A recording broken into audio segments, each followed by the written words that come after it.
Hey, we are back continuing our Position 360 series, and this time we have Matt Goldin joining us. Matt, thanks for being here. Yeah, absolutely. Glad to be back.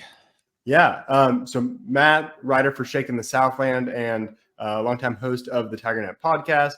Um, let's start off as we do in all of these. Let's talk about last year. And folks, if you're live and you're listening, feel free to drop questions or comments in the comment section. We'll do our best to follow along. So just leave them, and I'll try to address as many as I can. All right, so let's talk. Let's start last season. Phil Mafah, Will Shipley, totally a two-headed monster. They split carries pretty evenly. Mafah had 179 carries. Shipley had 167. Early in the year, Shipley was getting, I don't want to say a bulk, but a clear majority of the carries. Mafah was getting maybe like 8 a game. And then Shipley went down against NC State. Spotlight shifts to Mafah. Mafah takes advantage and is awesome, and the running game improves. And then when Shipley comes back, the dynamic sort of switched to split or even favoring Mafah some. And I thought, even before the injury, that Mafah needed more carries. I thought he looked more impressive. And then kind of given the situation, they looked better with him as the lead back. So it's a weird deal where you don't want to talk ill of Shipley. He was good, but I thought Mafah was better. So I turn it to you. How do you kind of make sense of the whole situation last year? Yeah, early on, it really felt like they were trying to make Shipley do a little bit too much.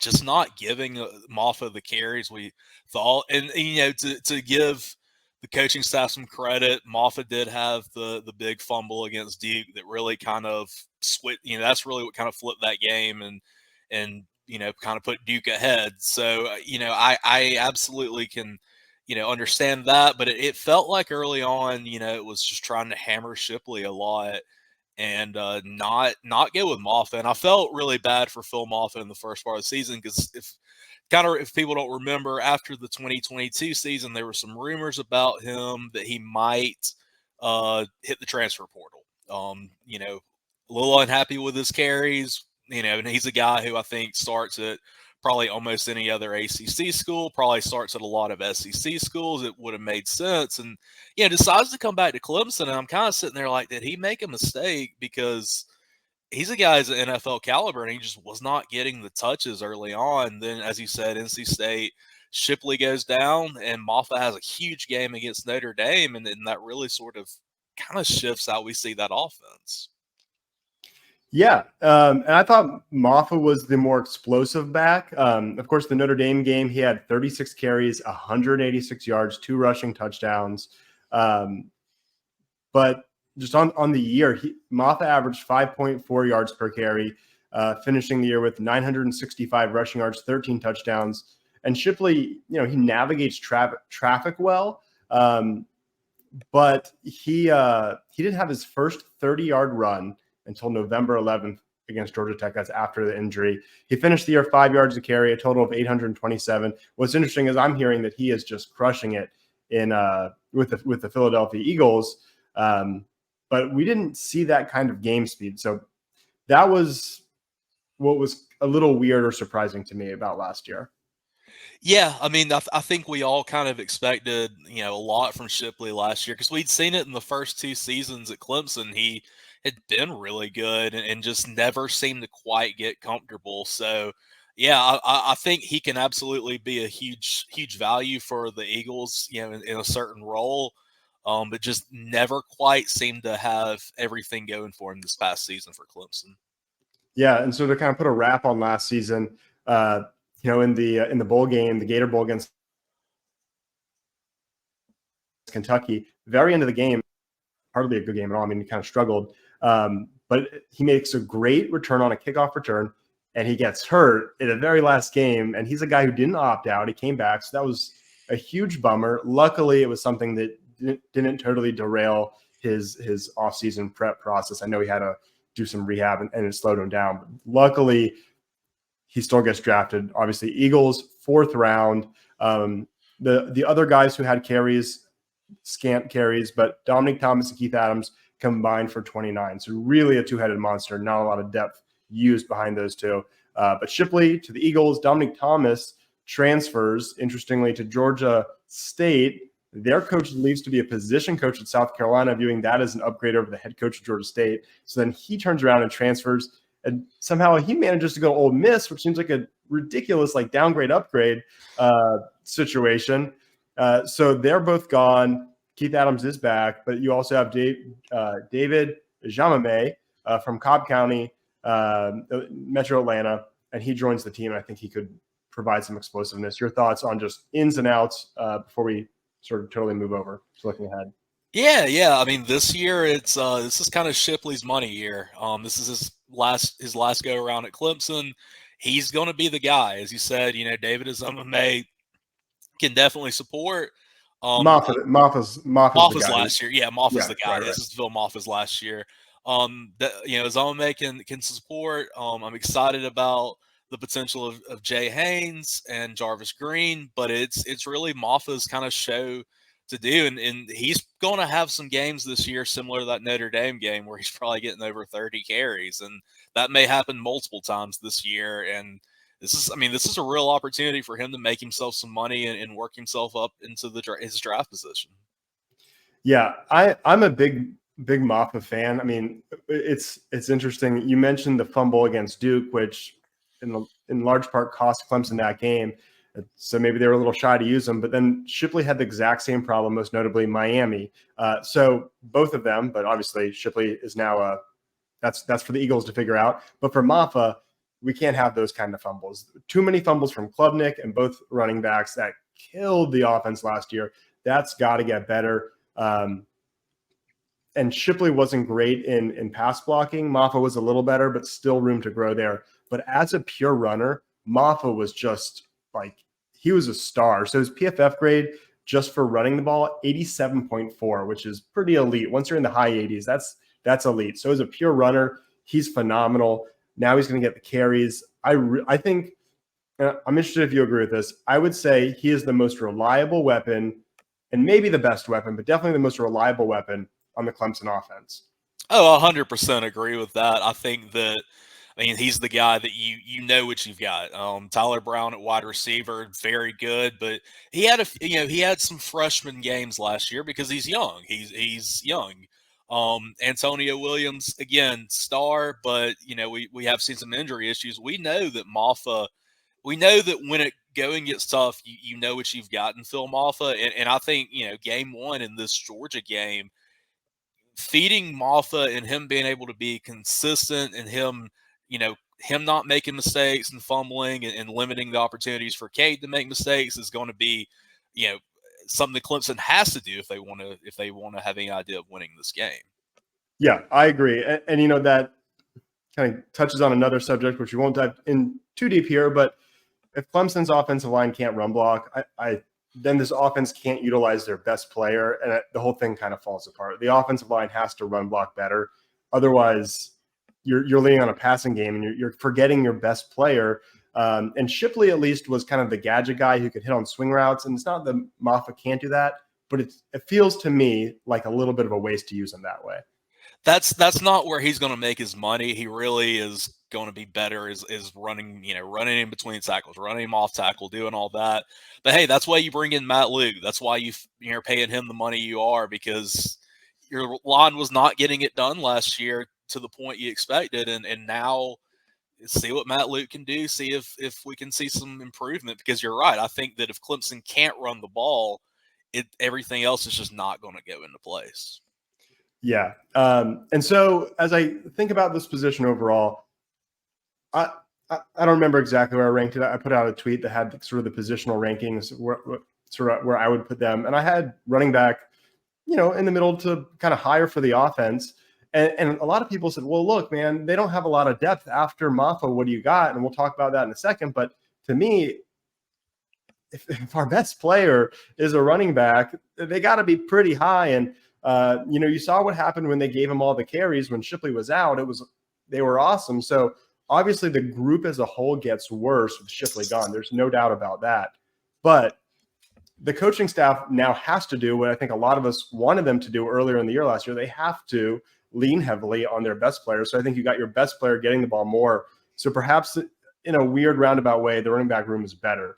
But let's talk about depth, and I'll kick it to you for this. So you have Jarvis Green, Jay Haynes, David Jamame. How do you see all of that shaking out? Oh, and Keith Adams Jr., can't forget him, of course. So you've got 4 kind of unproven backups. How do you see it all shaking out, and sort of what do you think of the room as a whole? Yeah, and I think someone dropped this in the comments, but they said that Mafah and Haynes are very complimentary, maybe better than Shipley. That's why I'm really excited about Jay Haynes. We saw him really limited last year. He had he had a touchdown against Charleston Southern, but he's probably the fastest running back we have, and I really think that everybody we always for years want to try to make that CJ Spiller and James Davis comparison. This might be a pretty good comparison with having Mafah as your bell cow back, and then you've got the speedy guy Haynes. So that's the guy I think I'm thinking probably will get a lot of running back 2 carries just as a change of pace back. I think Azamame is the guy who's probably going to be the heir apparent to Mafah. Probably you'll see him get some as the 3rd running back and kind of set him up because it's probably going to be his job to lose after the season. So that's probably those are probably the guys I feel like we're going to see a lot. Jarvis Green, a little bit of a wild card, but he's a guy that a lot of people know, very talented out of that Dutch Fort program down in Irmo, really good high school program in the Columbia area. So I think a guy that, probably has the tools. We'll just kind of see. We really have not seen much out of him at all. Yeah, you and I tend to agree on most of these shows. I'm going to disagree with you a little bit here, and that I think that the coaching staff will kind of lean a little bit on the seniority of Keith Adams Jr., at least maybe in short yardage situations, blocking, and we'll see if these other guys can learn to pass block. That's always a question. But I do agree. I'm really high on David Jamame. They need that explosiveness. I wish that Jay Haynes was 100% healthy. I know he missed the spring game. He was banged up. And maybe that's the reason that I'm not feeling like he's going to be that second guy. I could see it being Keith Adams Jr. for a while, and then Jamame kind of usurping him. But I agree that Jamame, and I don't know if this is an ice cold take here, but Spiller wasn't landing the recruits that were the top choices for a while. So you get Adams Jr., you get Green, you get Haynes. And so there's a little bit of a gap there. And then you get David Jamame, who I think people are really excited about, and Gideon Davidson coming in the next year, who people are really, really excited about. And you really start getting that pipeline going again. But I could see this sort of being a moving target for the backup, and maybe one guy doesn't emerge and that they sort of trade off as the season goes on. So overall, I think this is a group to be excited about. I know there's a lot of questions and concern about the offense in general. This isn't where I would put that concern on the offense. A lot of it relies on the offensive line where you may have concerns, but Mafah needs to clean up the fumbles. He needs help from his offensive line in the passing game. And he probably needs to help the passing game a little bit in his run blocking. But overall, I think he's a star. I'll give you the last word on Mafah in this running back room before we change gear. Yeah, I mean, I think Mafah, he's due for a big year. And I will say, I'll kind of caveat, I agree with you. I think in the early season, we will see a lot with Keith Adams Jr. kind of being the second one, similar to what we saw maybe in 2017, when Tavian Feaster and CJ Fuller were kind of the early season. Those were the guys getting the bulk of the carry before Travis Etienne kind of came along later. I could see a similar thing with that. I mean, I think Mafah is going to be getting most of the carries all season, but could be, the first few games, Keith Adams is running back too, but, we'll see kind of what happens with the younger guys, but definitely a room with a lot of talent and a lot of potential. Yeah. Are we going back to 2017? Was that Etienne's freshman year when he? That was, yes. Yeah. Remember how he was good, but he would kind of just come on in little spurts, and by the end, he was taking chunks of the carries. Exactly, yeah. That is what I hope to see from Jamame. John, thank you for our first ever comment in a live stream. I appreciate it. He's taking your side on this one, Matt. Mafah and Haynes seem like a better complementary combo than even Shipley. I think that's what we hope for. Yeah, I mean, that's what we really need is you really want to have a running back that can do things that Mafah can't, and that's where I think Jay Haynes can be. It'd be fun. We know that Clemson offense is always going to love those screens. Well, let's hope that Jay Haynes is a guy that can kind of take those and make them big plays again, because that was something that was missing last year. We didn't have a lot of long plays, and the idea having a guy who can turn a behind the line of scrimmage pass into a 20, 25-yard gain, that would be a difference maker, and that would be huge for Cade Klubnik as he continues to develop to have that weapon. Yeah, and this has been a problem, I don't know, maybe since 2021 this is college. This isn't the NFL. You can't really expect a college offense to plod down the field and not make any dumb mistakes ever. No fumbles, no offsides, no false starts. I mean, none of that, right? You got to eventually pop one off. And so that's what we thought Garrett Riley was going to bring in year one. I don't know that it's going to be TCU level explosive in year two, but I think it gets closer to that. Thank you for the comment here. That 2017 team was really balanced. If Clemson can have a season to 2017, we might be all right. The defense this year or this coming year and that 2017 year elite. The offense either year not quite elite, but still 2017 very successful. And that's the thing, and this is kind of going out even outside of the range of running backs. But you know me, Ryan. I'm a big Kelly Bryant apologist. I always forget about that. But the thing is with Kelly Bryant, with that, even though the offense wasn't explosive that year, they were not losing Clemson games. Now, that Syracuse game, there's a whole different can of worms to go with that. But they weren't putting up a lot of points, but they were getting the job done. If that's what Clemson needs right now, if Clemson's offense can just get out of its own way and not give the ball up as much, I think that defense, I think everything can be fine. I mean, I don't think you have to score 40 points a game with this defense. I think that you can absolutely, put up 24 points and expect that defense to hold most opponents to 7 or 10 points. So, I think that if we can get that kind of play, we'll be in really good shape. So before we change gears here, I want to shout out Ready Vets. If you are a pet owner and you live in the upstate, save in your phone Ready Vets. They're in the Taylor's area. And if you have if you need immediate care and your vet's not open, that's a place to go. So be sure to just save them in your phone. If you ever need them, you know where to go.